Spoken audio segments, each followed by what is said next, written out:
Novamente, bom dia. Eu sou o Luiz Henrique aqui da Brasiline, responsável pela parte técnica, e hoje eu estou com o Cláudio Fardim, nosso head de DeFi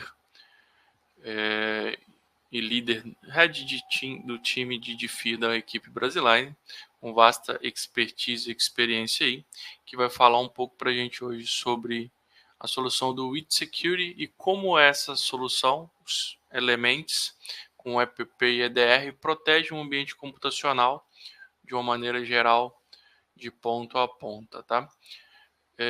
A WithSecurity vem fazendo um trabalho de rebrand, um trabalho de reposicionamento, lançando novas features, novas funções, e hoje a gente vai fazer um overview aqui de tudo de novo que o fabricante está trazendo e como que isso vai agregar e proteger os ambientes computacionais aí com uma solução. Maravilha. Muito bem, sejam todos bem-vindos, né?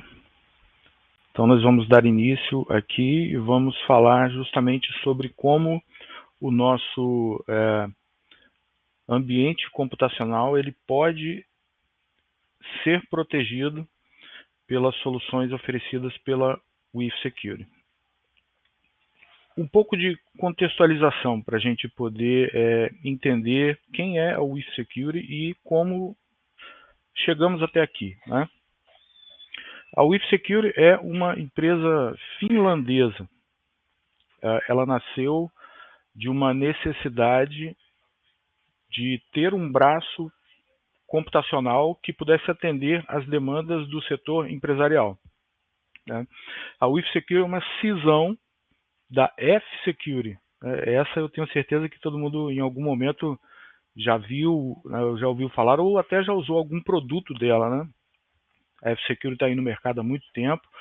Então, em meados de 2022, chegou-se à conclusão, devido ao exponencial crescimento do setor empresarial, de que havia necessidade de fazer-se uma expansão para ter uma empresa, né, que cuidasse exclusivamente do setor.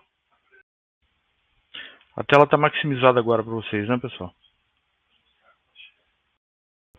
Muito bem. Então, em sequência, mediante essa necessidade, criou-se essa outra empresa, fez-se essa cisão e daí nasceu a WithSecurity. Na nossa agenda de hoje, a gente vai tratar desses 5 tópicos. Primeiro, o que é a detecção e resposta estendida, né? Ou o chamado XDR.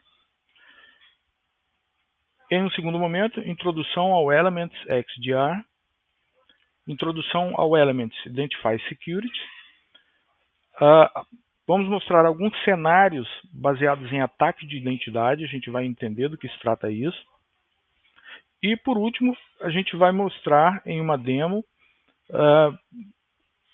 como é possível um atacante embutir dentro de um arquivo um elemento malicioso e como a gente consegue, como a Brasiline consegue acessar esse elemento, descobrir o ponto de infecção, sem necessariamente ter que abrir o arquivo, né, que é uma coisa muito comum que acontece com o usuário quando ele recebe ali um e-mail, ele baixa, clica no link que está ali dentro. Então a gente vai mostrar como é possível fazer isso sem que necessariamente você infecte a sua máquina ou o seu ambiente e você consiga descobrir e neutralizar o ponto de infecção. O que é o XDR? Na verdade, ele é uma evolução do EDR. Então, se a gente entende o seguinte, que os ataques modernos, eles não começam mais apenas da maneira tradicional, digamos assim, com um endpoint sendo infectado por um malware. Os atacantes agora estão mudando o foco para ataques em identidade. Com os ambientes de TI se expandindo e as ferramentas tradicionais não trazendo visibilidade sobre os ambientes mais modernos, e aí a gente inclui e-mail, aplicativos baseados em nuvem. Então, o XDR, o XDR, ele vem nesse contexto no sentido de trazer segurança para esse ambiente cada vez mais heterogêneo, cada vez mais diversificado. Então a gente tem ali, além da proteção tradicional, com o antivírus, com o EDR agindo ali numa camada mais superior, a gente tem uma extensão dessa proteção, que unifica a segurança de endpoint, a segurança de e-mail, de identidade e a segurança de eventuais serviços em nuvem, né? Serviços em nuvem ou elementos que a gente tenha nas nuvens, como Amazon, Azure, enfim. E aí a gente observa também nesse contexto o seguinte, comprar várias ferramentas não necessariamente significa que a gente tenha a melhor segurança se não souber usar corretamente, ou se não tiver o retorno adequado do que todas aquelas ferramentas conseguem trazer para a gente ou do que elas estão oferecendo, né? Se a gente considerar que as habilidades em segurança da informação elas são escassas, né? Vamos ser sinceros aqui. A habilidade em segurança da informação, especificamente, elas são escassas nesse momento. Então, a gente precisa reduzir complexidade, evitar muitas integrações, né, ou necessidade de reunir alertas de vários dispositivos diferentes, porque aí é uma coisa muito dispendiosa e a gente precisa analisar vários elementos ao mesmo tempo. E aí a gente precisa de um ponto focal, um ponto centralizado, de maneira que a gente consiga ter essa visibilidade mais centralizada e mais rápida também, né? Então a gente vai ver agora um desses cenários, né? Como que a proteção XDR ela atua nesse tipo de cenário. Então vamos imaginar aqui pela perspectiva do atacante, né? Uma coisa interessante de se lembrar é a seguinte: o atacante ele tem todo o tempo do mundo, né? Então ele pode errar quantas vezes forem necessárias ou quantas vezes ele quiser. Se ele acertar uma única vez, é o suficiente para ele. Diferente dos defensores, né? Diferente dos analistas, diferente daqueles que estão cuidando da segurança empresarial, estão cuidando dos dados, estão cuidando das organizações, estão cuidando do e-mail, estão cuidando das comunicações sigilosas. Esses não podem errar nunca. Ou, se eventualmente errarem, tem que agir rápido para corrigir, né? Então, olhando pela perspectiva do atacante, considerando o elemento e-mail como uma das portas de entrada, né, visando sempre o elo mais fraco da corrente, que via de regra é o usuário, então o atacante faz uma entrega de um e-mail com phishing, que pode ser um e-mail que contenha um anexo malicioso, pode ser um e-mail que contenha uma URL disfarçada em cima de uma figura, alguma coisa do tipo.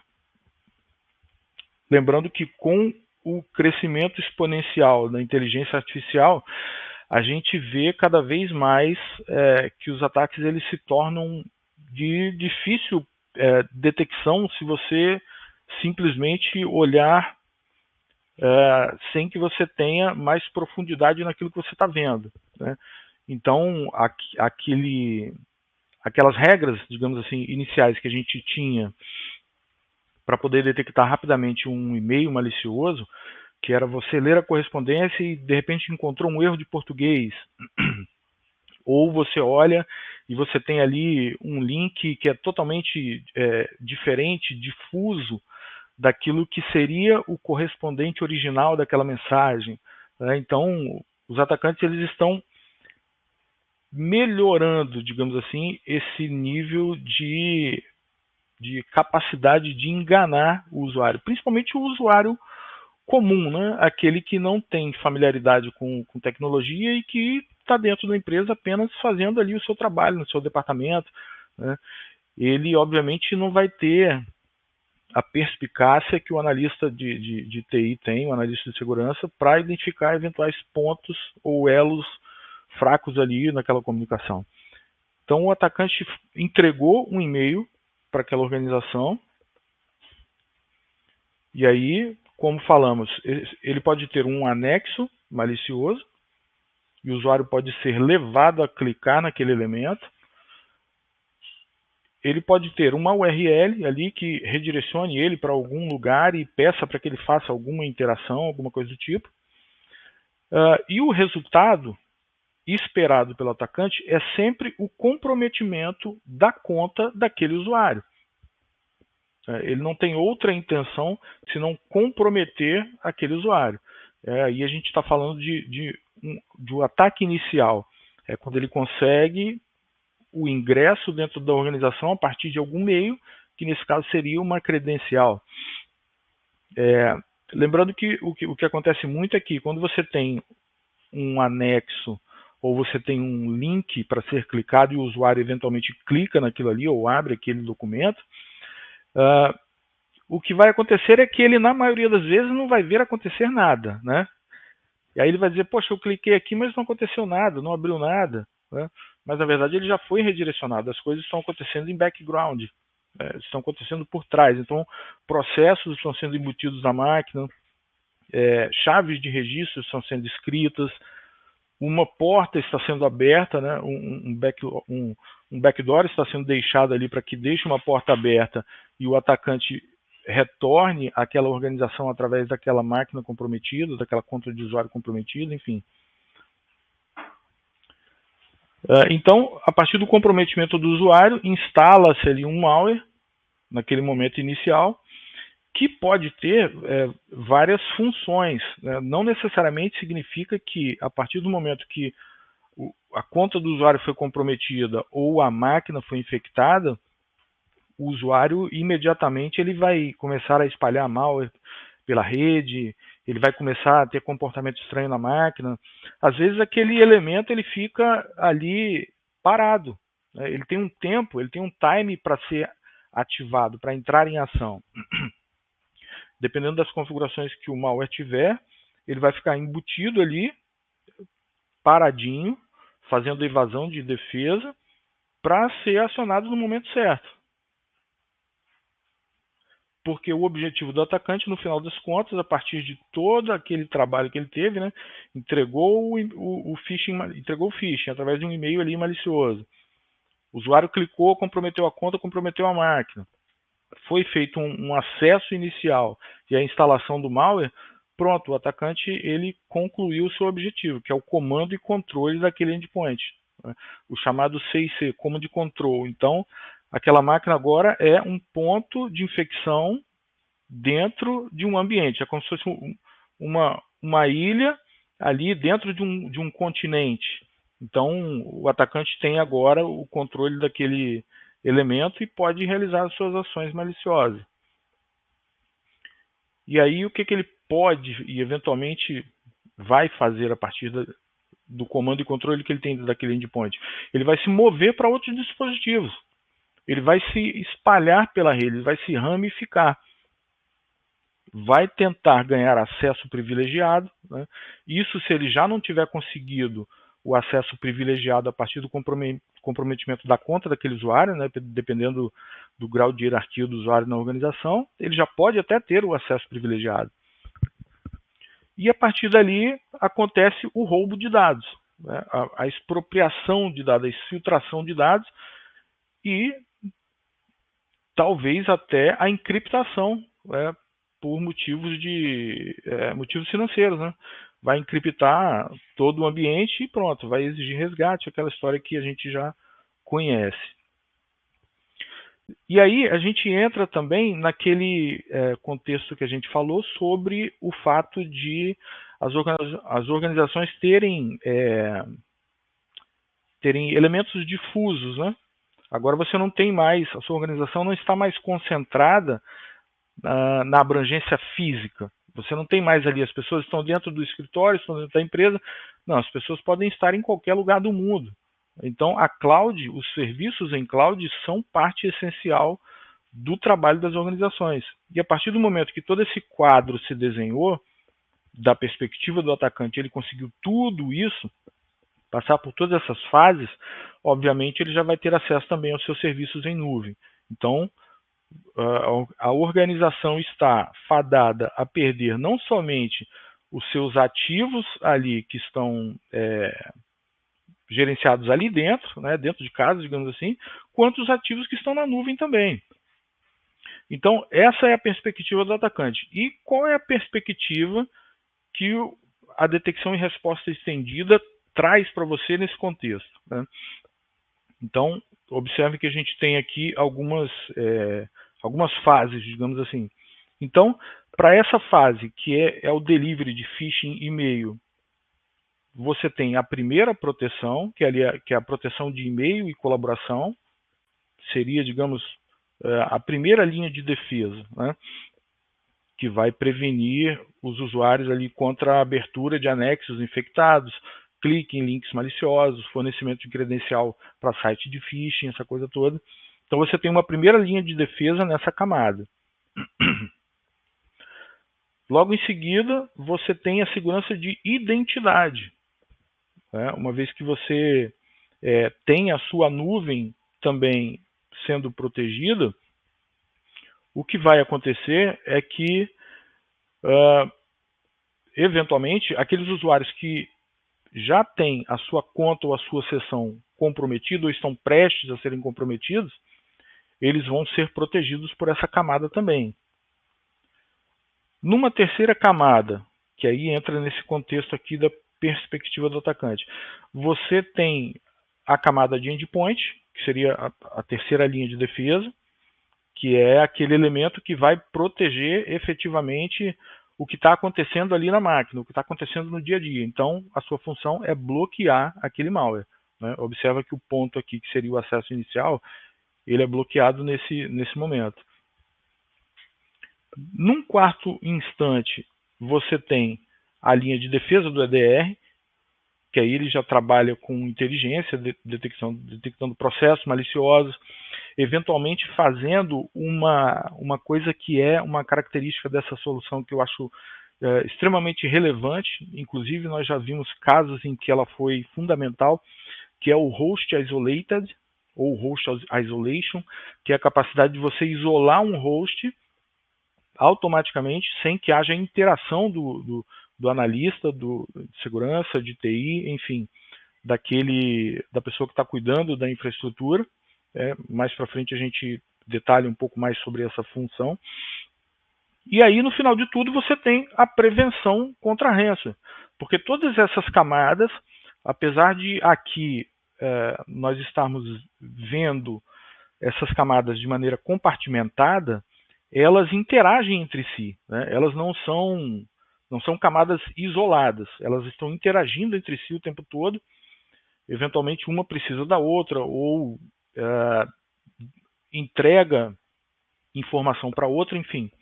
Estamos vendo compartimentado, mas elas falam entre si. Então, nesse contexto, a WithSecure ela traz ela trouxe, né, nesse momento ela traz dois elementos que são importantíssimos e interessantíssimos também de se entender, que é o Exposure Management e, obviamente, o XDR, Extended Detection Response. Quando a gente fala de gerenciamento de exposição, a gente vai falar aqui, vai entender sobre como isso acontece e o que essa capacidade traz para a gente em termos de visibilidade do nosso ambiente. A gente vai conseguir ver aqui e entender o que são attack paths, o que é o exposure score, o que é o remediation. E aí na parte do XDR a gente tem a segurança de endpoint, que a gente vai ver que tem bastante coisa embutida, Identify Security e Collaboration Protection. Esse é o bojo, é o escopo daquilo que a solução ela traz em termos de proteção geral, nesse contexto de ativos locais, nuvem e diversificação geográfica de localidades, né? Então, quando a gente fala de exposure, a gente fala de um contexto em que a gente passa a enxergar para o nosso ambiente sob a perspectiva do atacante, né? A gente vai se familiarizar com o ponto de vista do invasor. Porque quem está de fora, tentando acesso indevido à sua organização, ele vai ver, a primeira coisa que ele vai procurar são brechas, né? Então, observa que aqui a gente consegue, com o gerenciamento de exposição, ter um overview da nossa organização no sentido de que onde nós estamos e para onde nós podemos ir relacionado ao nosso nível de exposição, seja exposição para a internet, seja exposição de brechas que nós temos e às vezes nem sabemos, né? Então a gente vai ter aqui um exposure risk, como se fosse um risk score que a nossa organização ela tem mediante todas aquelas vulnerabilidades. Um detalhe, não somente vulnerabilidades, mas também configurações mal feitas ou configurações que começaram e não terminaram, né? Então observa que, como eu falei aqui, o foco ele já mudou, né? O foco ele não está mais baseado no tradicional, o foco se estendeu para a nuvem, o foco saiu da organização, por isso a gente precisa ter esse olhar mais crítico para fora também. Então, numa escala que vai até 100, essa organização exemplo aqui, ela tem o Risk Score de 82. O que foi encontrado, né, aqui apenas alguns exemplos, para que ela receba essa pontuação e como é que a gente pode trabalhar para mitigar esses elementos que foram encontrados. Então, encontrou-se ali algumas vulnerabilidades. Aqui o impacto de remediação significa o seguinte, qual o impacto que uma remediação, uma eventual remediação desse problema vai trazer em termos de benefício para a minha organização. Aqui, por exemplo, esse update cumulativo traz o Remediation Impact Critical, ou seja, eu consigo tirar de dentro da minha organização alguma coisa que me traria um impacto crítico. Então eu fiz a remediação daquele impacto. Qual é o effort disso? Qual é o esforço, né? O esforço aqui ele pode ser relativo de organização para organização, mas via de regra é o seguinte: se você tem, por exemplo, se nesses updates cumulativos, vamos tomar isso aqui como exemplo, né? Nesse pacote de updates cumulativos, você tem ali uma recomendação que é, por exemplo, a atualização do sistema operacional do servidor, Windows Server 2012 R2 para 2019. Né? Então, qual é o effort? Qual é o nível de esforço que você vai empreender para fazer isso aqui? É alto? Por quê? Pode haver... São várias variáveis, né, incluídas. Se você tem um servidor e precisa subir de versão, às vezes você tem ali dentro vários serviços que não funcionariam numa versão superior e que são essenciais para você. Ou você tem elementos que já caíram em desuso, né, já são end of life, mas você precisa daquilo e nesse momento você não tem como migrar imediatamente porque aquele serviço ou aplicativo ou informação não vai funcionar no sistema superior. Né? Então, apesar de ter ciência do que você precisa fazer, né, o nível de effort, o nível de esforço é um nível de esforço considerado alto. E nesse contexto aqui, além de você se familiarizar com o ponto de vista do invasor, do atacante, você vê, né, obviamente, quais são as vulnerabilidades e configurações incorretas. Observe que aqui no Finding Type, ele encontrou vulnerabilidade, vulnerabilidade, vulnerabilidade, configuração incorreta. Então, veja que o olhar é mais abrangente. Então, o que ele fala aqui, por exemplo? Olha, o usuário root, ele não tem MFA habilitado. Né? Não seria uma boa ideia habilitar? Então ele fala qual é o ativo afetado, qual é o asset afetado. ele dá um nome para ele aqui, e essa outra coluna é interessante que ele diz o tipo de asset. Então isso aqui é um dispositivo, é uma máquina, um servidor, enfim.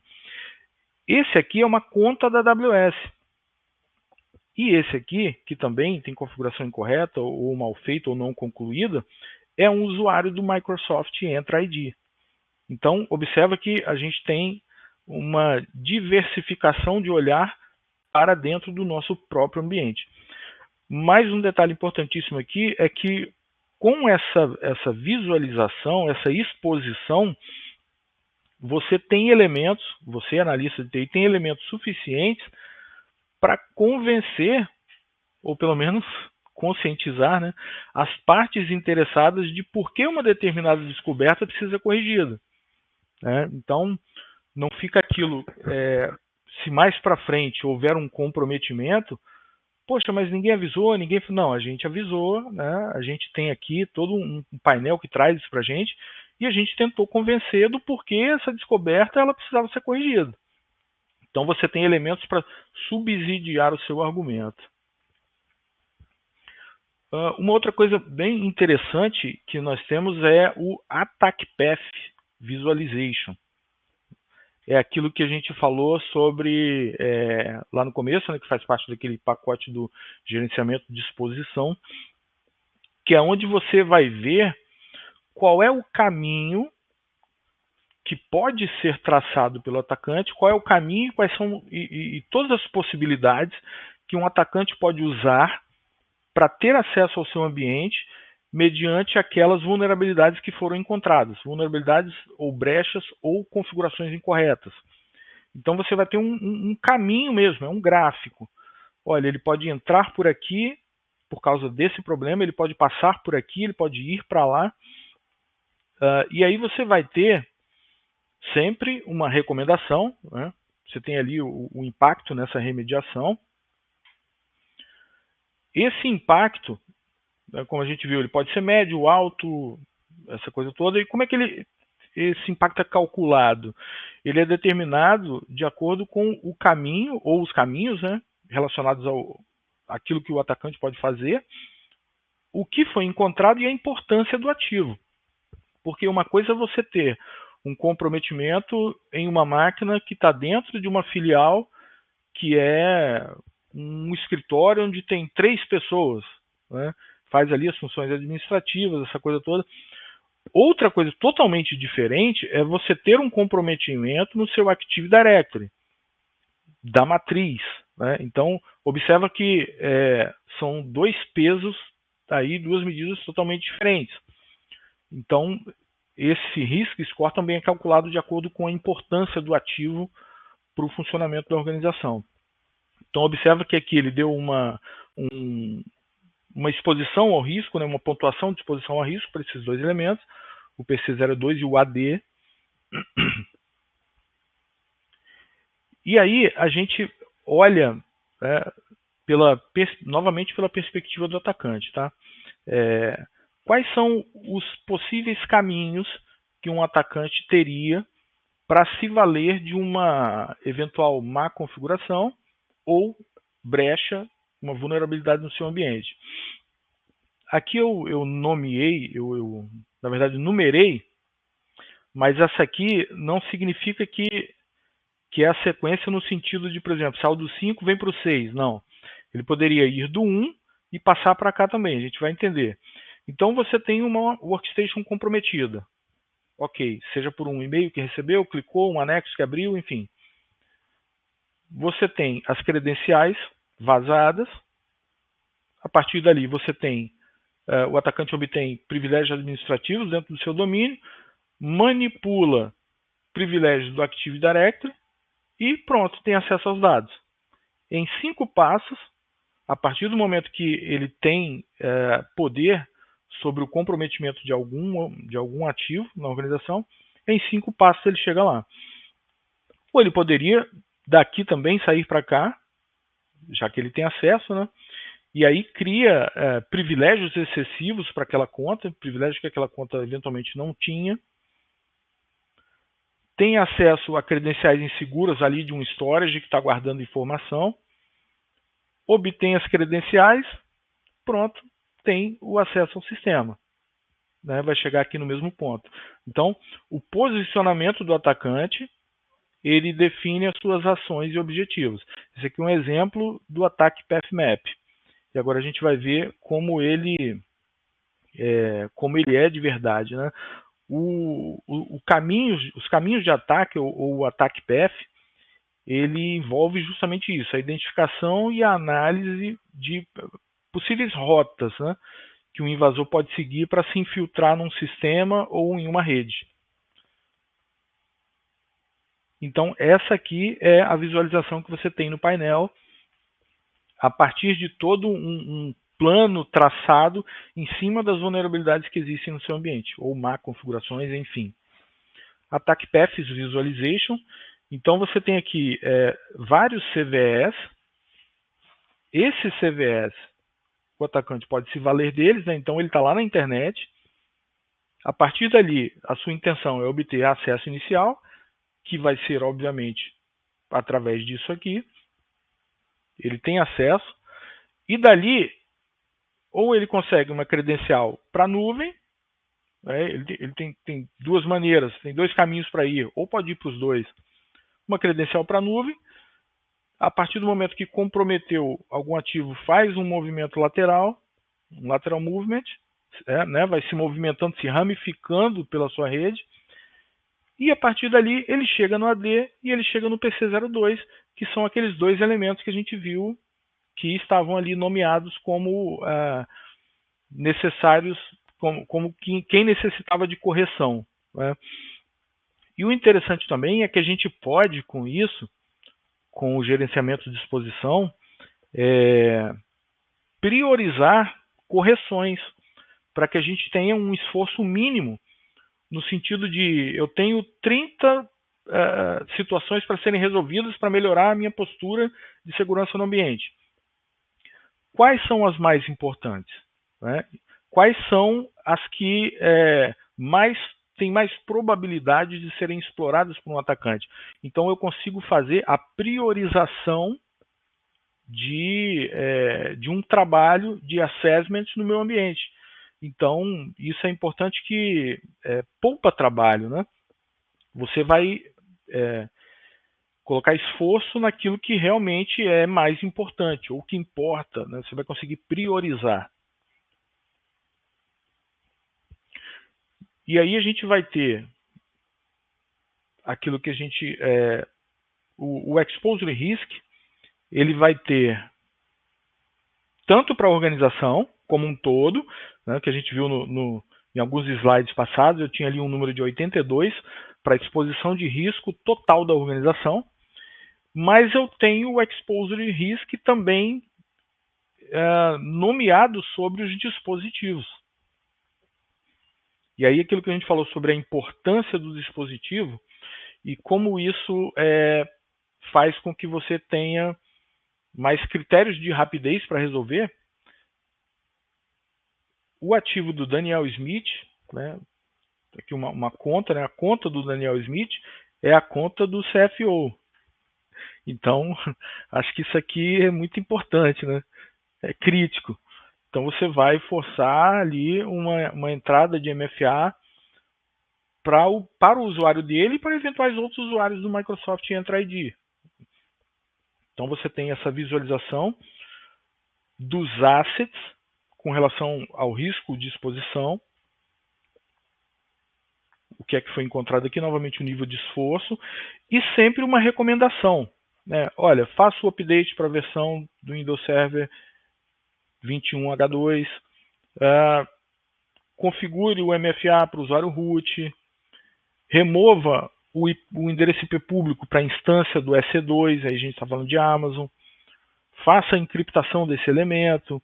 Então, a gente vai ter sempre uma recomendação, né?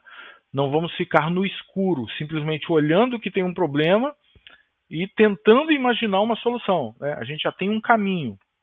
A partir daí, a gente traça um plano para poder implementar aquilo que a gente tem ciência. Né? Então, o Exposure Risk para a organização, o Exposure Risk por tipo de ativo. para identidade, para nuvem, para rede, para dispositivos, né, que seria um workstation.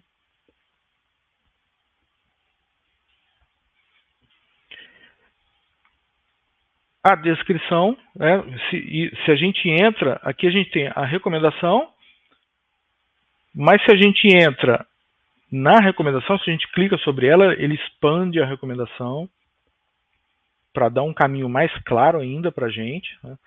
Ele vai dizer para você também o seguinte, olha, existe exploit publicado, né, disponível para ser usado contra a sua organização, baseado naquilo que foi encontrado em termos de risco ou vulnerabilidade. Então, é como quem diz assim, olha, por favor, dê uma atenção a isso aqui.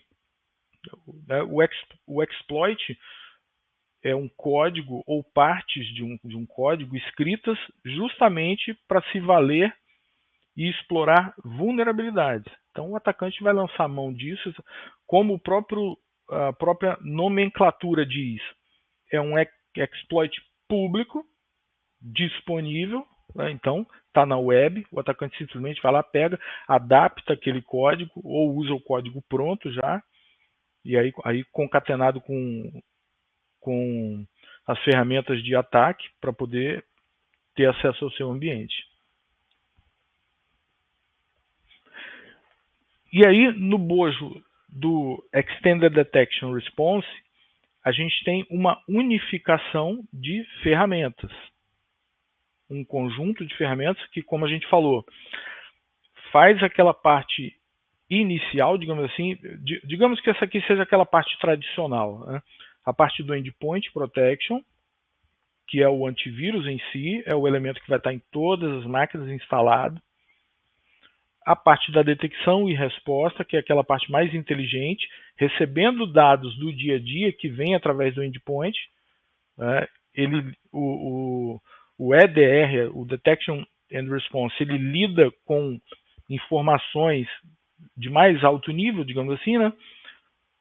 Trabalhando em cima daquilo que eventualmente o endpoint precisa no sentido de ajuda para poder remediar alguma coisa no ambiente, enfim, uma detecção mais avançada.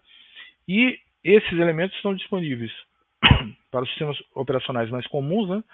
Windows, Linux, macOS, iOS, Android, né? Vamos falar um pouco sobre isso aqui também, como é importante ter visibilidade sobre isso. Nesse contexto, a gente tem a segurança de identidade, onde a gente vai fazer a identificação de eventuais brechas, né, de eventuais ameaças, através do Microsoft Entra ID, e tem a proteção de colaboração, que é a proteção avançada para o 365, para o Teams, para o OneDrive, para o SharePoint.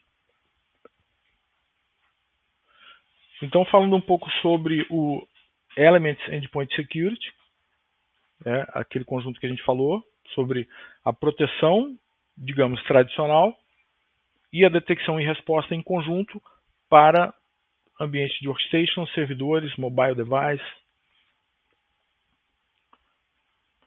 A gente vai ter um painel, né, isso aqui é uma foto, digamos assim, de um painel que ele entrega para você, administrador, no sentido de um dashboard, já de início você tem uma visualização ampla do seu ambiente.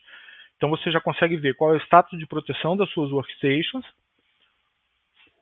e qual é o estado situacional de cada elemento, no seguinte sentido. Aqui falando, isso aqui vale para workstations e para servidores.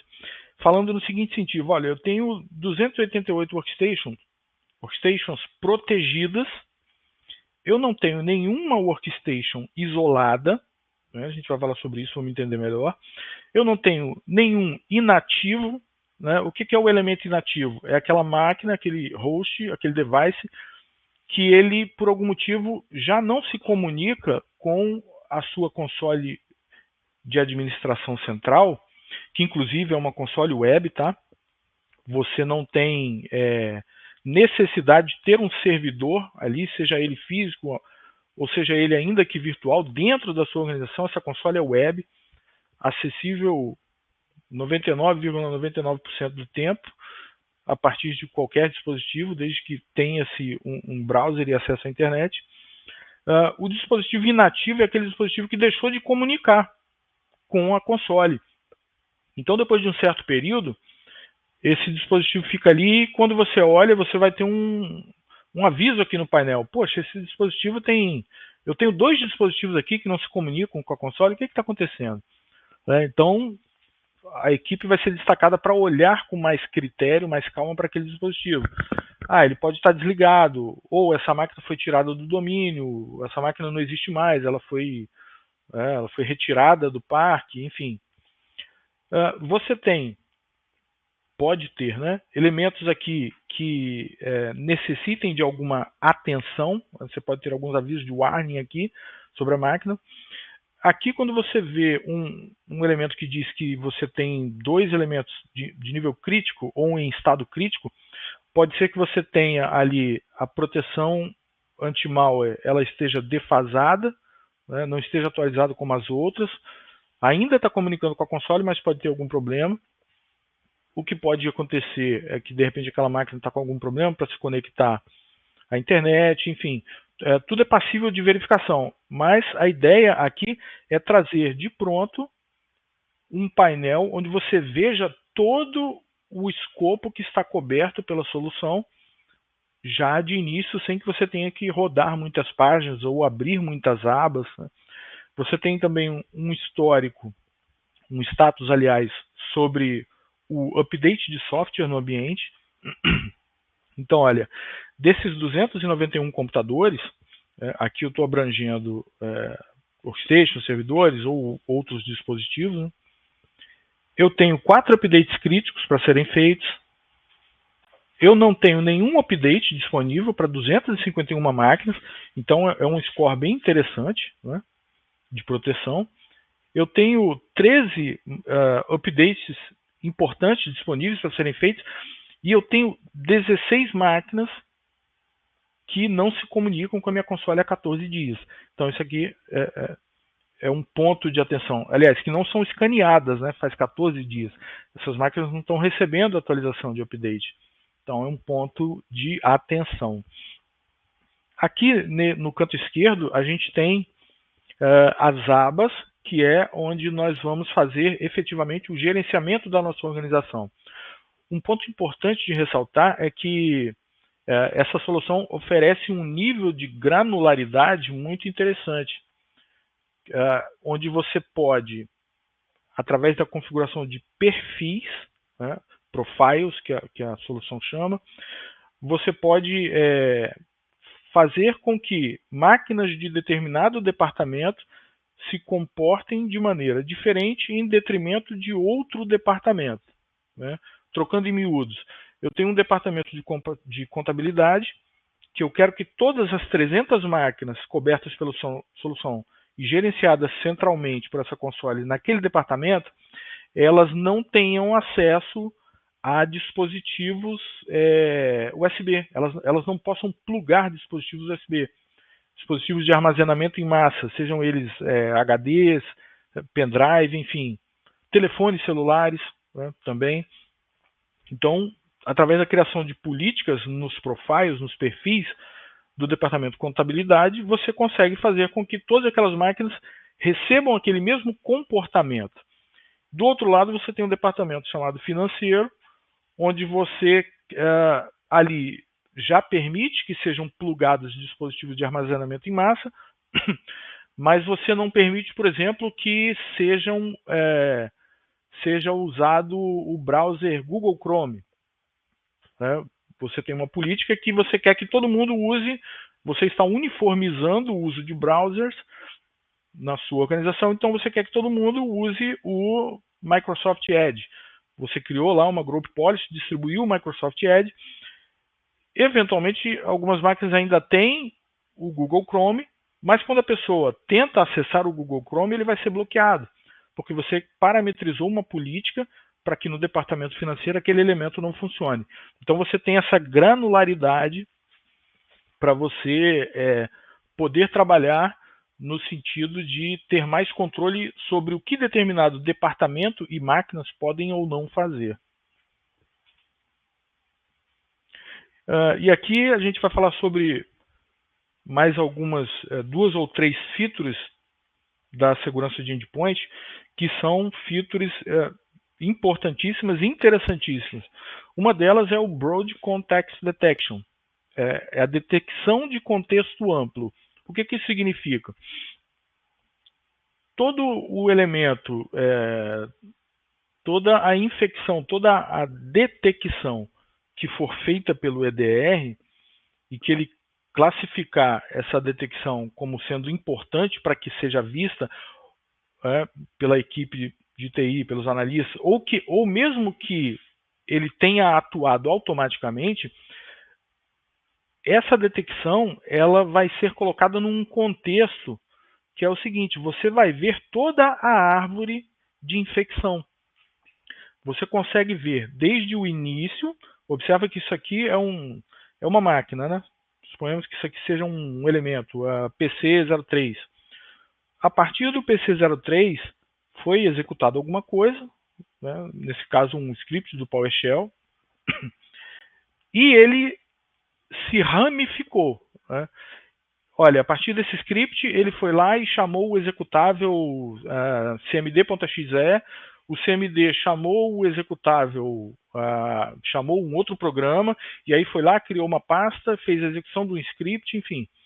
Você vai ter uma árvore de processos, desde o início da detecção até o final, mostrando todas as fases de ação. Aqui nesse exemplo a gente vê que foi um acionamento de um script do PowerShell. Então ele fala, veio do host tal, quem estava logado nesse host no momento era o usuário tal, né? Aí entra também a parte da investigação da equipe de TI, né? Que eventualmente pode nem ser esse usuário, pode ser já um usuário comprometido, então é alguém se passando por esse usuário. A linha de comando executada foi essa, o caminho do executável foi esse, a hash de todo esse contexto é essa, né? E aí observa o seguinte, aqui na hash, ela está ali grifada, destacada em azul, e tem um elemento ali que é como se fosse uma seta, né? Então quando você clica aqui em cima, essa hash ela é verificada por elementos externos para trazer mais subsídios, digamos assim, mais contexto para você entender o que esse elemento, como esse elemento é conhecido na web, né? Aqui você tem um fork para o vírus total. Então você clica aqui e essa hash vai ser imediatamente lançada para ele vai confrontar com a sua base de dados e aí vai trazer um resultado para você. Olha, tantos outros fabricantes de soluções de segurança disseram que, digamos, 64 fabricantes de soluções de segurança disseram que esse elemento é um trojan, esse elemento é um malware, ele é suspeito, ele é isso e aquilo. Então você tem mais subsídios para poder entender isso aqui. Quando startou essa detecção, quando terminou a execução de tudo isso aqui. E aí observa que você tem aqui 1/3, então se expandisse aqui você teria as 3 etapas. E aí você tem para cada etapa, você tem o nível de criticidade impingido a ela pela solução EDR. Olha, observa que isso aqui, ele colocou uma criticidade média. Aqui ele colocou uma criticidade alta. Aqui, opa, acesso de bypass no registro, baseado em registro. Então, isso é criticidade alta. Então, a árvore de contexto amplo, Broad Context Detection, você tem um painel exclusivo onde você vê cada fase de uma infecção ou uma detecção maliciosa que foi feita pelo EDR. E aí você tem um fork aqui também com o MITRE, onde ele vai destacar qual foi a tática ou a técnica usada ou que o atacante tentou usar. Né? Então, clicou aqui, ele te leva lá para o MITRE e tem a descrição daquilo que ele encontrou.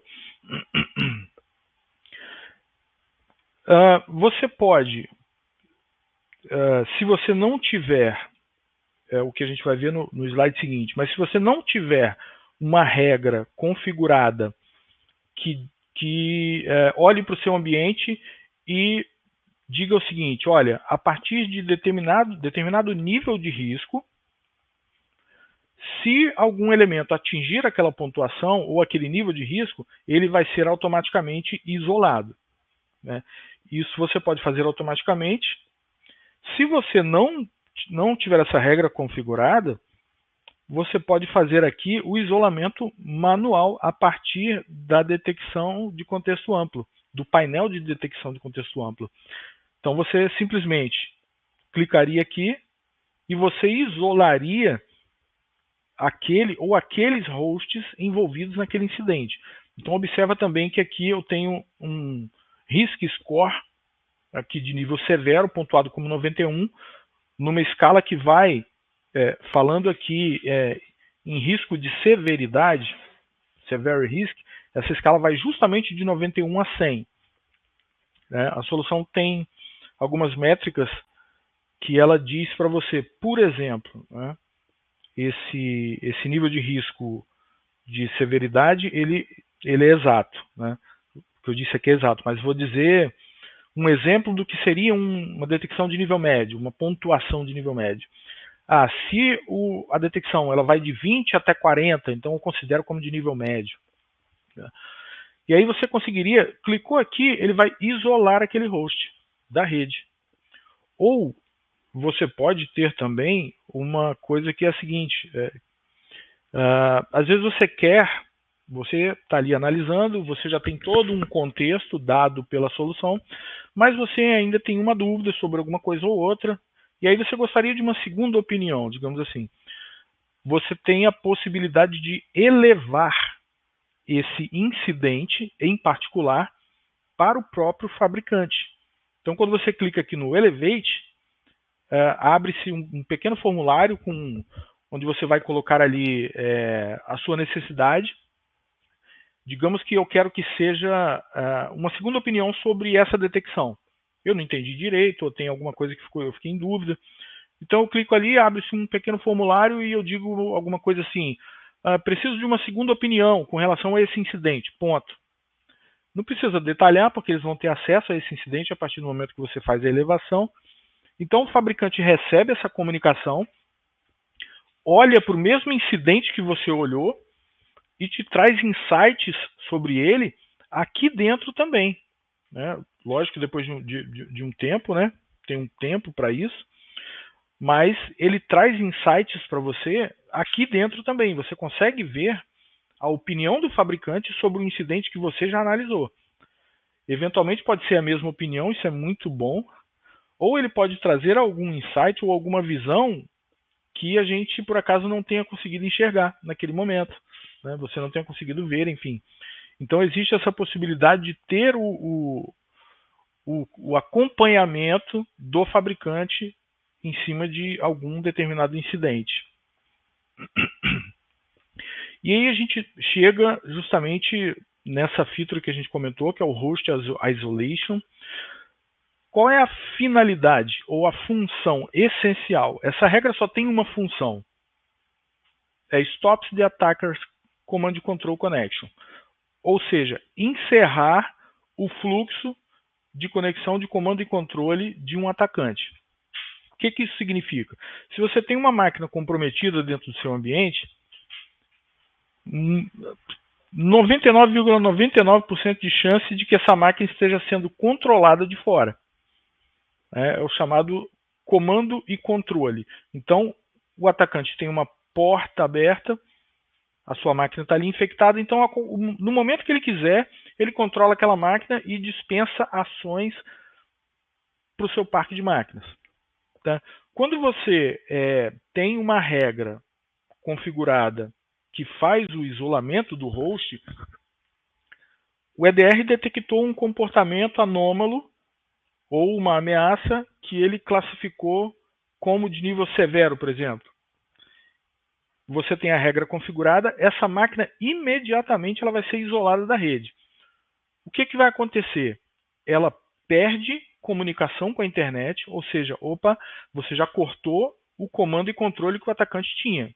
Puf, cortou, isolou ali aquela máquina, ela não tem mais acesso para fora, ela não consegue mais se comunicar com as outras máquinas da rede, por isso que se chama Host Isolation. Aquela máquina vai ser uma ilha separada dentro do continente. Ela está no seu parque, mas ela não fala mais para fora e nem recebe conversas de fora. Então o atacante já foi bloqueado e ela não consegue mais se comunicar com as máquinas que estão dentro da mesma rede. Então ela fica isolada. Aí o que vai acontecer?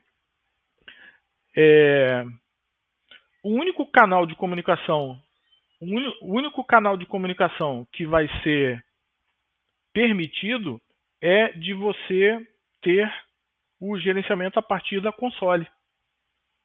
Esse é o único canal que vai ser permitido ali naquele momento.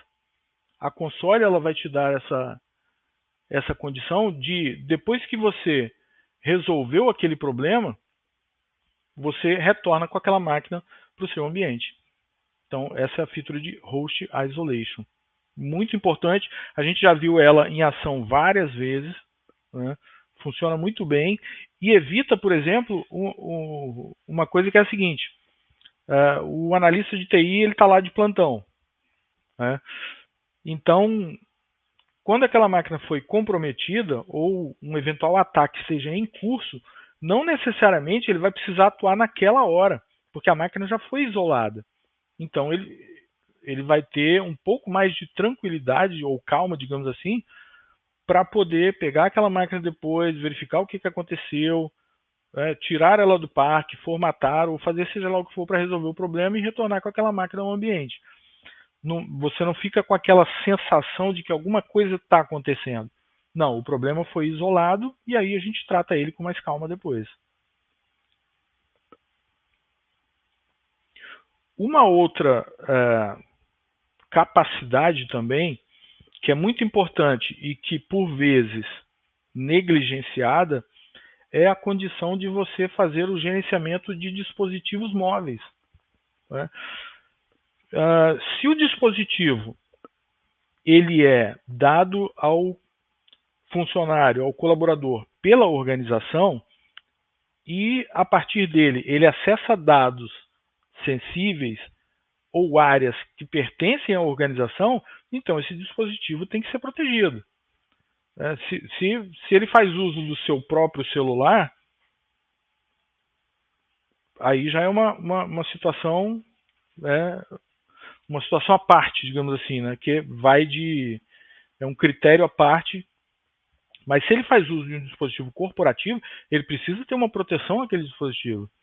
Então a solução oferece também proteção para dispositivos móveis, sejam eles dispositivos baseados em iOS, baseados no sistema Android. E aqui algumas telas mostrando uma proteção, né, ali em tempo real.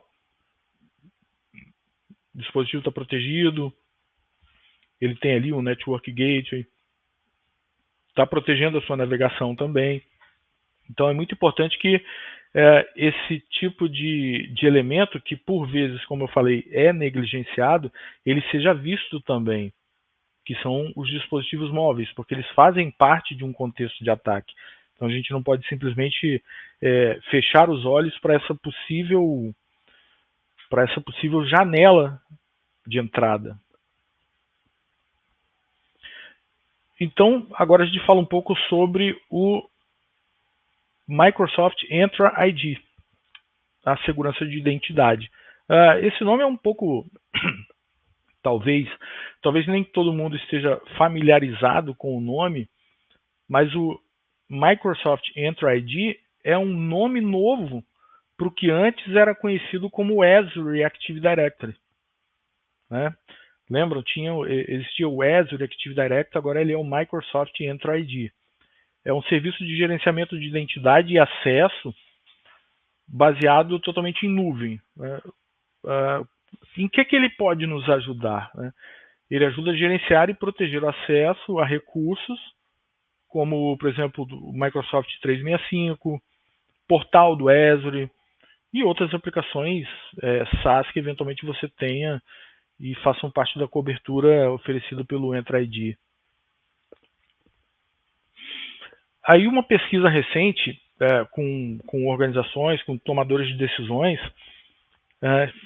chegou-se à seguinte conclusão, de que isso foi reportado por 90% das organizações, né, que 71% dos cyberataques são causados por exploração de identidade.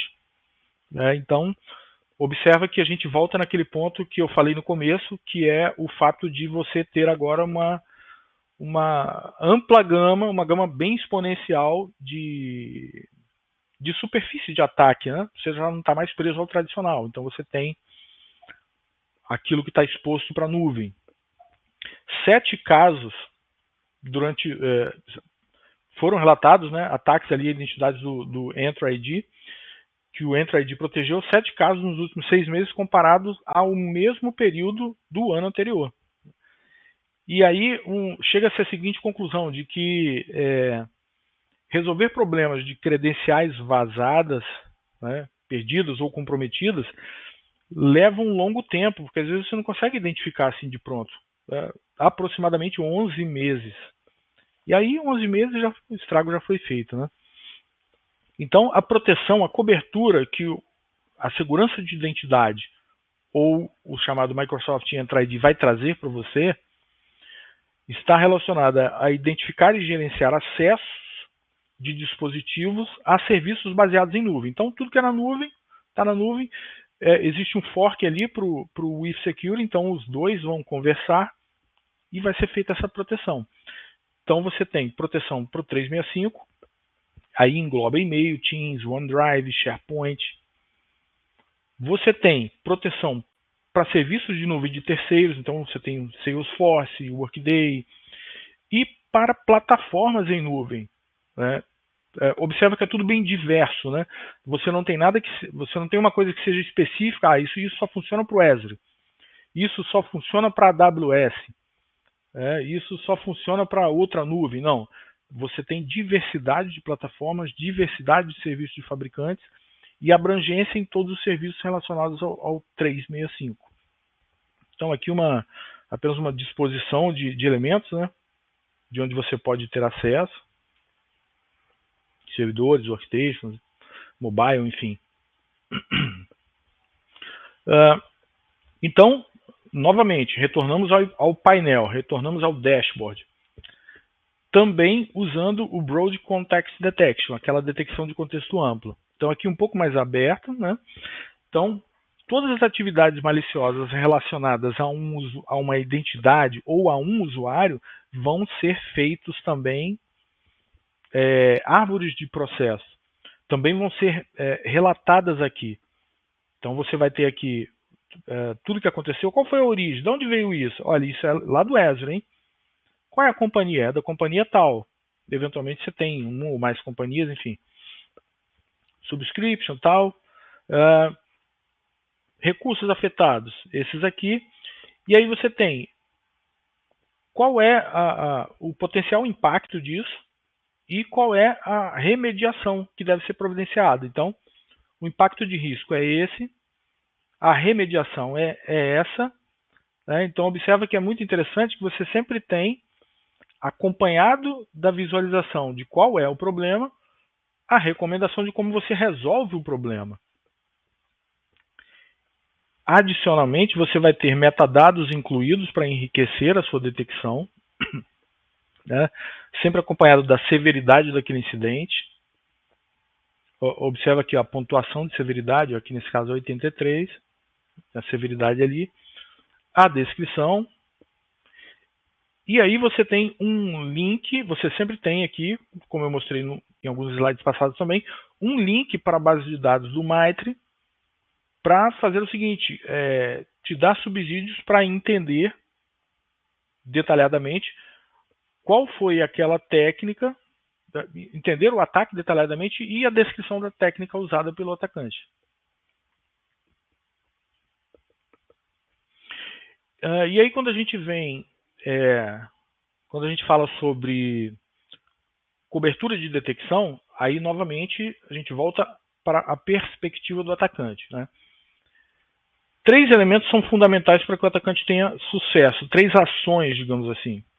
Então, ele precisa do acesso inicial, que aí isso vai se dar de alguma maneira, credenciais vazadas, login no tenant do Esri. Eu tenho a escalação de privilégio, que é quando eu começo a andar, começo a aumentar o meu nível de privilégio, então eu passo a acessar coisas que eu não conseguia. Então o atacante pode criar ali um registro de alguma aplicação para aquele tenant que ele tem como alvo. E a evasão de defesa. A evasão de defesa é quando ele consegue efetivamente burlar os sistemas de segurança. Então ele evadiu, ele dispensou todas as defesas.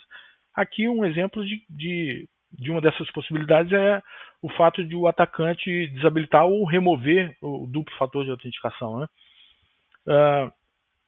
Então, para esses elementos, para que esses 3 conjuntos eles efetivamente funcionem, eu tenho algumas tarefas, digamos assim, intermediárias, né? Então, a partir do acesso inicial, eu tenho a persistência, que é quando eu vou me manter ali, eu vou manter o meu território, eu vou demarcar território, né? Então, isso pode ser feito, falando em termos de máquina, né? ou de tenant também, né? Eu posso criar uma tarefa, um serviço, e eu posso deixar aquilo ali a parte do que são os serviços originais. Então, se eu tenho lá um monte de serviços, talvez nem se detecte um serviço que foi criado ali furtivamente. Então, a persistência é para manter o território, é para eu me permanecer ali. Dessa fase, eu pulo para a escalação de privilégios, né? Então, observa que aquelas 3 fases anteriores estão aqui, ó. Aqui, aqui e aqui. Entre elas, eu tenho a persistência e eu tenho o acesso à credencial. Depois que eu fiz a evasão de defesa, eu tenho acesso à credencial. E aí eu redireciono o URL, eu modifico a aplicação, aí o céu é o limite para o atacante. Os passos para a configuração da segurança de identidade, eles são relativamente simples e poucos passos, né? Então, o Elements ele tem uma central, que é a central de conhecimento, né, onde você tem ali todos os guides, e ele te dá orientações sobre a configuração. Então, você vai ali baixar um script a partir do portal, o customer roda esse script, faz a configuração e a conexão com a cloud, aí, nesse caso, Microsoft, por exemplo, né, faz a conexão lá no 365. Finalmente você faz um teste da configuração e pronto. Em 6 passos, né, na verdade isso aqui talvez nem considere um passo, né, é uma coisa inicial que você tem que fazer. Os passos mesmo estão aqui, 2, 3, 4, praticamente 5 passos. E aí você passa a coletar os dados e enviar esses dados para o portal. Então, relativamente simples de realizar essa configuração, né? Por fim, como o XDR, como o Elements XDR opera, como ele trabalha, né? Aqui um resumo de como ele trabalha. Então você tem os elementos do seu parque computacional protegidos, sejam eles locais, sejam eles nuvem. Esses elementos eles estão no contexto da telemetria, porque eles vão lançar as suas informações para console de gerenciamento central. Você vai ter a proteção de endpoint local, a proteção de EDR, a proteção de nuvem. Isso gera inteligência de ameaça, threat intelligence, toda essa telemetria já inteligência de ameaça. E aí você tem a prevenção, você tem a detecção, cada qual com as suas features, né, vamos chamar assim. Não são features, mas vamos chamar assim para a gente entender. Você tem a prevenção, você tem a detecção, você tem a investigação e você tem a resposta. Então O resumo é configuração, monitoramento, investigação e resposta. Esse é o escopo daquilo que é proposto em termos de trabalho e operação do XDR dentro do ambiente. Agora a gente vem para uma outra feature que ela já trabalha em cima de um contexto em que imagina-se uma equipe enxuta, né? Uma equipe de TI que não seja uma equipe muito grande e que você tenha vários ambientes para cuidar, né? Então, obviamente, você tem ali as máquinas, você tem servidores, você tem nuvem, você tem serviços SaaS, você tem aplicações, enfim. E aí você tem 5 pessoas para cuidar de tudo isso. Como é que uma pessoa só ela vai conseguir enxergar eventuais detecções que sejam reportadas lá para a console de gerenciamento, como a gente viu lá no Broad Context Detection, aquela árvore de detecção. E aí alguém liga para ele, fulano, você precisa vir aqui no meu departamento, minha máquina parou, ou eu preciso de acesso aqui, o aplicativo não está funcionando, e ele tem que olhar e ele ainda tem que olhar a detecção, né? Então, imagina o seguinte contexto. Um cenário de ameaças em constante evolução, né, que é o que a gente tem visto, demandas crescentes de conformidade, né? Então, as empresas estão aí adotando ISO, adotando normas, e eventualmente você precisa de gente que trabalhe para que essas conformidades elas sejam satisfeitas, e você tem a expansão da superfície de ataque, que é aquilo que a gente falou, que saiu do tradicional e foi para a nuvem. Resultado de tudo isso, sobrecarga da equipe de TI. Falta de gerenciamento eficaz, né? Aí a gente entra em orçamento, a gente pode falar também sobre isso, né? Orçamento reduzido, escassez de pessoal, aí aquilo que a gente falou, eu tenho 5 pessoas para cuidar de um parque com 500 máquinas e 7 filiais espalhadas pelo Brasil, exterior. E até, posso dizer, lacunas de competência, né? Falando em termos de segurança da informação. Então, a WithSecure introduziu esse elemento, né? Tem até esse logo aqui desse robô meio punk aqui, esse elemento chamado Luminen, que é a inteligência artificial da WithSecure.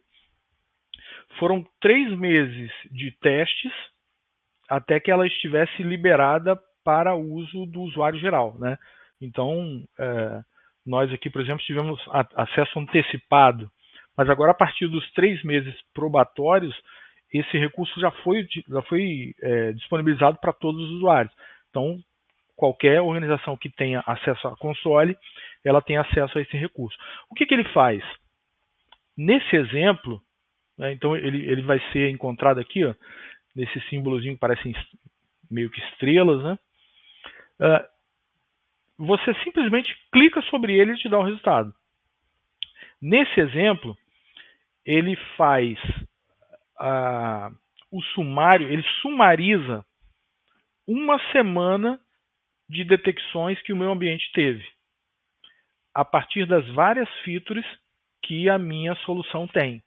Então a gente vai observar que aqui ele fala de uma engine chamada DataGuard, aqui ele fala de uma engine chamada Reputation Based Browsing, aqui ele fala de uma outra engine que é Browsing Protection. Então, são várias features, várias engines trabalhando em conjunto para oferecer proteção, e o Luminen ele sumariza uma semana de incidentes para mim. Então, por exemplo, aqui ele me diz, olha, entre 7 e 9 de outubro, a engine do DataGuard bloqueou os eventos que vieram a partir desse executável no dispositivo tal. Qual é a recomendação? Olha, por ser uma inteligência artificial, recomenda-se que você analise esse arquivo, analise esse contexto e verifique se isso procede realmente, né? Aqui, entre os dias 6 e 11 de outubro, A navegação baseada em reputação, a engine de navegação baseada em reputação, bloqueou as URLs suspeitas ou maliciosas, né, ou prejudiciais nos dispositivos tal, incluindo, por exemplo, aí ele vai nomear para mim quais foram as URLs. Então, por exemplo, se eu vejo aqui o computador PC123, esse computador é do diretor. E aí eu olho aqui, mas, poxa, o diretor acessou essa URL aqui, tá certo isso? E essa outra aqui também? Então já liga um ponto de alerta. E aí, por que o Luminen ele é importante no sentido de trazer essa visibilidade? Justamente para poupar trabalho, justamente pensando nas equipes de TI diminutas, cada vez mais diminutas, né? Cada vez menores, e a carga de trabalho cada vez maior. Ao invés de você ter que ir lá na árvore de detecção e olhar todo aquele contexto amplo, extremamente detalhado, o que não deixa de ser importante, sem dúvida alguma, você pode ter a sumarização dos eventos relevantes do seu ambiente dentro de um período, e que ele vai simplesmente dizer o seguinte: olha, entre o dia tal e o dia tal aconteceu isso nessa máquina. E aí você pode tomar uma ação. Aqui, por exemplo, olha, o controle do conteúdo web bloqueou o website tal, no dispositivo tal, porque essa URL está na categoria adulto. Então, opa, por que essa máquina do financeiro está tentando acessar essa URL? Então, alguém vai ter que ir lá conversar com o financeiro sobre o que está acontecendo. E aí, trazendo a mesma visualização do Luminen para um contexto mais micro, né? Aqui a gente tinha um contexto macro, mais amplo. Aqui a gente tem um contexto micro, mais direcionado. Lá no Broad Context Detection, na detecção de contexto amplo, toda aquela árvore complexa que a gente viu, a gente pode sumarizar. Observa aqui, ó, vai ter um botãozinho aqui chamado Generate BCD Summary. Eu clico aqui, o Luminen é acionado, então ele vem e sumariza os pontos principais relacionados a essa detecção. Então eu evito, entre aspas, de ter que olhar toda essa árvore, porque o Luminen já foi lá, olhou os pontos principais e trouxe aqui para mim um sumário daquilo que foi a detecção. A partir daí, eu desencadeio uma ação dentro da minha TI para poder corrigir ou para poder chegar no supervisor, no coordenador e dizer, olha, aconteceu isso aqui nessa máquina e tal. Até para você, quando for conversar, tenha subsídios claros e sucintos, né? Você não precisa explicar tudo isso aqui. Você tem um sumário aqui dado pelo Luminen, você pega isso aqui, olha, aconteceu isso, isso e isso e pronto. Você sumarizou aquela detecção super rapidamente. E agora a gente chega naquela parte, na nossa última parte, que é a parte da demo, sobre... Aqui a gente vai falar justamente olhando para esse contexto, né, onde você tem equipes de TI que estão extremamente ocupadas com assuntos diversos, para departamentos diversos, e que vão e devem, obviamente, confiar na solução de segurança que ela tem, e por conta de todas essas atribuições e tarefas, ou até por conta de algum gap no sentido de entendimento mais profundo do que foi aquela ameaça, as equipes não conseguem ter tempo ou enxergar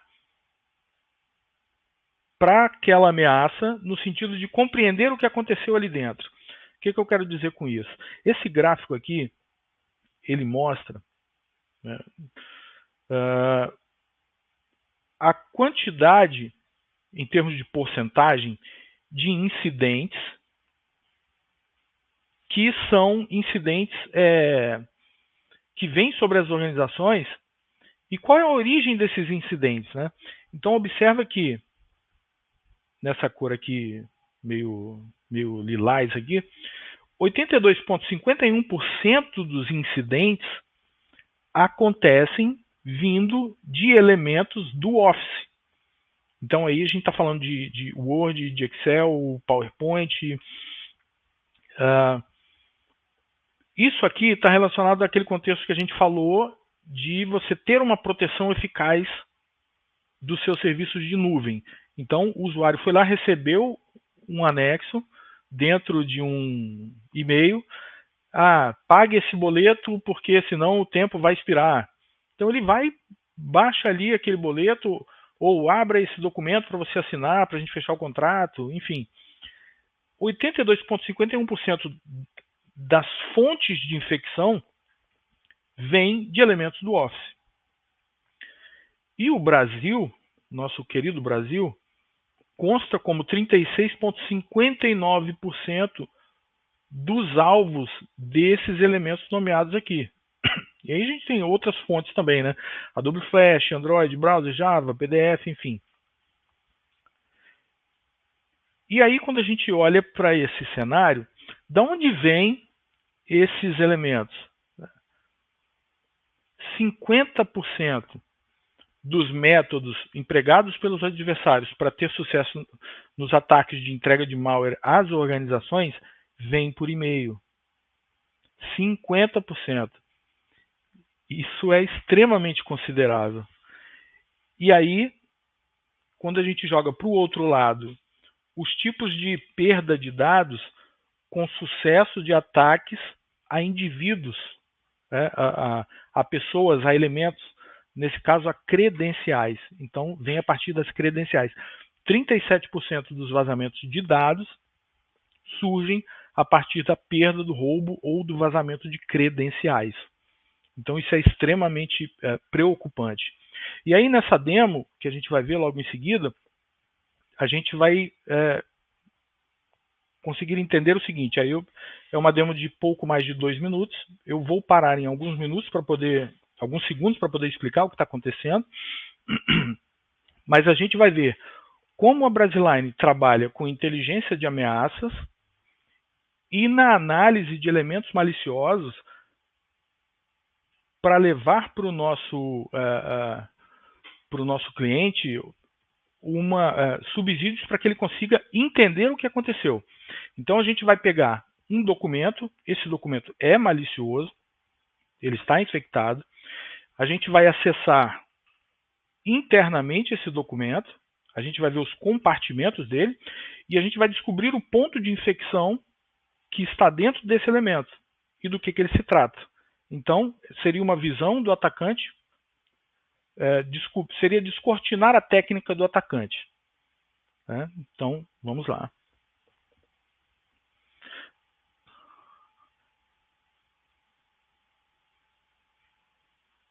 E aí eu vou dizer o que já aconteceu até aqui. Então, esse aqui é o elemento malicioso. Esse é o elemento malicioso, um arquivo, um .doc. Esse .doc é um arquivo do Microsoft Word 2007. A gente vai entrar na estrutura do arquivo sem abrir o arquivo. Então a gente executa um comando para isso. Isso que a gente está vendo aqui é a compartimentação de um arquivo Word. Esse index ele pode ser bem maior. No caso desse documento, ele tem 12 index. Todo elemento do Microsoft Word, todo documento criado no Microsoft Word, ele tem essas mesmas características, tá? Ele vai conter reels, que são os relacionamentos, ele vai conter o documento, ele vai conter tema, configurações, enfim. Isso aqui é como se a gente tivesse tirado um raio-x do documento. Né? E observa que a gente não abriu, a gente não acionou o Microsoft Word para poder enxergar isso. Então a gente está fazendo um raio-x do documento. Agora a gente vai procurar, a gente vai achar onde está o ponto de infecção. Mas aí observa o seguinte, o timestamp aqui é totalmente igual. Eu tenho 10/9/2024, eu tenho praticamente o mesmo horário. E como é que eu sei onde está o elemento malicioso dentro desses 12 index que fazem parte desse documento? Como é que eu vou achar isso? Eu preciso ter alguma coisa ali dentro que traga para mim essa informação. Então, vamos descobrir o que a gente faz ali para poder ter subsídio para encontrar a infecção. Então, a gente vai pedir informações extras, né? Ali lançamos uma flag, o "-e", sobre a hash SH256 de todos esses elementos. Então a gente... então notem que eu tenho mais informações agora, hein? Eu tenho as hashes que trazem para mim uma informação sobre cada elemento. Então eu já não tenho mais aquela necessidade de ficar... Eu não estou mais no ar, né? Eu não estou perdido.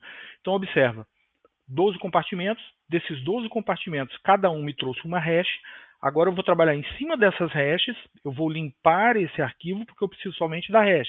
Eu não preciso mais dessa informação inicial. Então aqui a gente lança um cut, onde a gente separa as colunas e usa um delimitador para poder limpar essa informação aqui. Então observa que eu saí daqui, vim para cá e agora eu vim para cá. Acabei de eliminar essa informação que para mim já não é mais interessante, porque eu já conheço. E aqui a gente vai fazer mais, a gente vai limpar novamente para tirar essa primeira coluna e deixar somente a hash.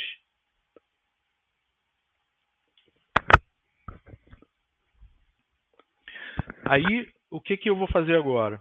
Eu vou pegar esse elemento, vou jogá-lo para um arquivo chamado hash.txt, pode ser o nome que você quiser, e vou editar esse arquivo dentro do Vim, do Nano, do VI, do arquivo do seu editor de texto preferido. Tiro aquela primeira nomenclatura, que se chama file name, pronto, agora eu só tenho as hashes. E agora eu vou confrontar essas hashes junto a elementos de segurança externos, que podem ser o vírus total, pode ser o Alien Vault, pode ser o triage. Então, observa, olha lá, no elemento 4. A hash 4 já me trouxe duas detecções para vírus. Só que olha o seguinte, na hash 12, me trouxe o nome do Trojan, me trouxe o nome da infecção, e me disse que ela é nomeada por 29 outros fabricantes de soluções de segurança como maliciosa. Então, tivemos um arquivo que poderia ter sido um arquivo entregue para um usuário, e o usuário poderia ter baixado. A gente conseguiu entrar no arquivo, ver a sua compartimentação, separar as hashes dessa compartimentação, identificar o nome da ameaça, identificar a pontuação da ameaça, e agora a gente vai fazer, por fim, né, estamos terminando, porque já identificamos o elemento, a gente vai fazer, encontrar o ponto de infecção, o exato ponto de infecção. Então a gente vai trabalhar agora só com o elemento 12, eu não preciso das outras hashes. Então eu seleciono a hash que eu quero, né? E ali eu nomeei ela, agora eu dou um indent para ele poder indentar a saída e eu saber exatamente qual é o ponto de infecção. Observa quem é ele. O target é essa flag aqui, ó. O target é esse endereço. Então, esse endereço é o endereço que seria acionado se o usuário abrisse o arquivo em anexo malicioso que ele recebeu. E agora, por fim, a gente copia esse target, essa URL, e novamente a gente confronta junto a elementos externos para poder ter uma detecção, uma visão mais ampla, né, do que trata aquele elemento. Então, chegamos ao fim. 18, consideram ele como malicioso, mais 2 aqui. O nome da ameaça é esse aqui. Ele faz um redirecionamento para essa URL aqui. E aqui eu tenho todos aqueles elementos que viram que esse sujeito é uma ameaça, né? Então, a Brasiline Tecnologia usa esse tipo de inteligência de ameaça, esse tipo de análise de malware, de blocos de elementos maliciosos, para dar subsídio às empresas, né, para que elas tenham mais visibilidade daquilo que são os pontos de infecção que vêm a partir de todos esses elementos que estão aí dispostos na nuvem e que são suscetíveis de um clique do usuário, a gente sabe disso. Obrigado, Cláudio, pela excelente apresentação. Parabéns, a ferramenta é muito boa. Conforme demonstrado, o laboratório prático também de manipulação de arquivo muito interessante aí. Trouxe um pouquinho da visão de um atacante, né, e como que ele faria essa análise, o que é bem importante aí. Não teve nenhuma pergunta aqui no chat. A gente continua à disposição. Qualquer pergunta pode estar mandando para a gente. Pode mandar para o nosso comercial Brasiline, que um dos nossos consultores irá te retornar. Obrigado a todos pelo tempo e disponibilidade. Lembrando que esse material vai estar disponível no nosso canal no YouTube. E qualquer dúvida, estamos à disposição. Muito bom, um excelente dia a todos.